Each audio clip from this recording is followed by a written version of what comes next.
अभी आप सुन रहे हैं मधुबनी से फोकस अमेजिंग रिकॉर्डिंग स्टूडियो की शानदार प्रस्तुति। म्यूजिक बाय संजय सम्राट। गोरिया याद में दिल रही रही सतावैया, गोरिया याद में दिल रही रही सतावैया, केने चलवा जाजे बड़ी याद आवैया, गोरिया याद में दिल रही रही सतावैया, गोरिया याद में दिल रही रही सतावैया। इस बार फोकस अमेजिंग रिकॉर्डिंग स्टूडियो।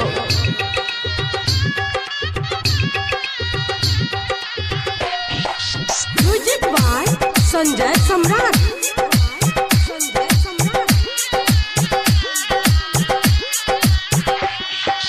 लागै जना हो बिन कोनो पलक डाली, लागै जना हो बिन कोनो फूलक ये डाली, रही रही का दिल धर के जना हिल कनक बाली,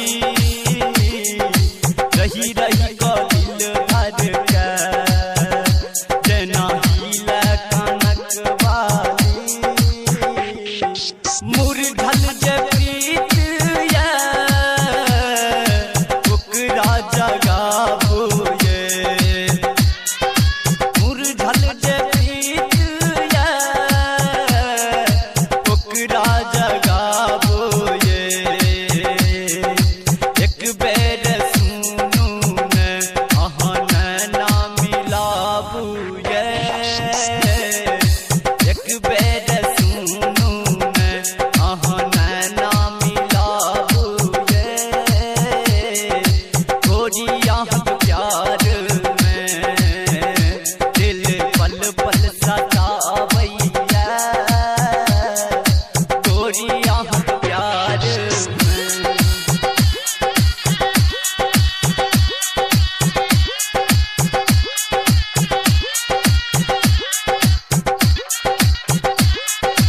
music by Sanjay Samrat.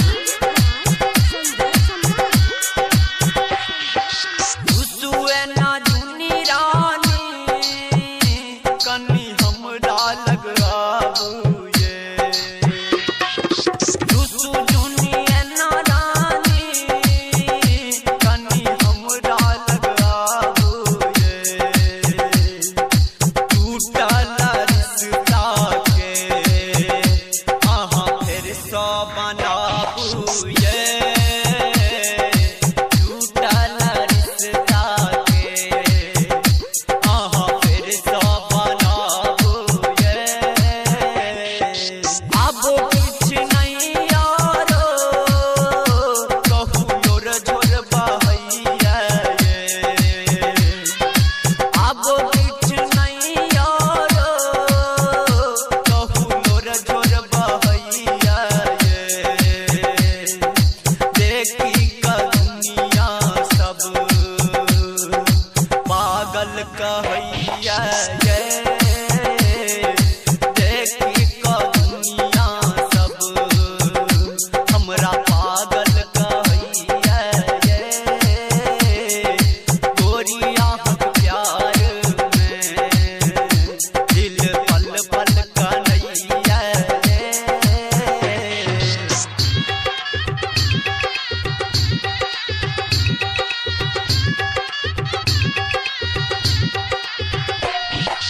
Music by Sanjay Samrat.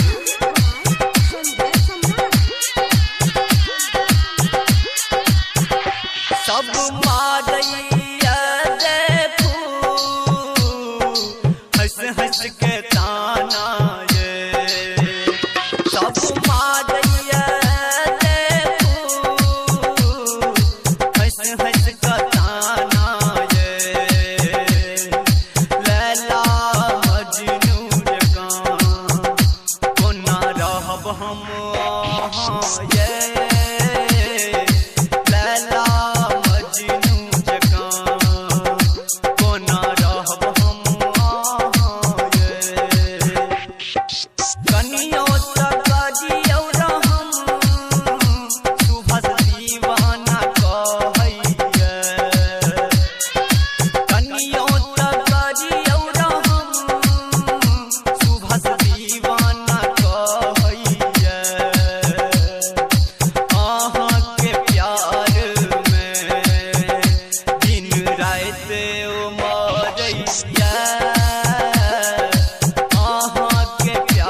Subscribe करू सुभाष झा इंटरटेनमेंट चैनल के और साथ में बेल आइकन के जरूर दबाओ ताकि नव नव ऑडियो आ वीडियो अहाँ सब लग तुरंत पहुँचे बिल्कुल मुफ्त।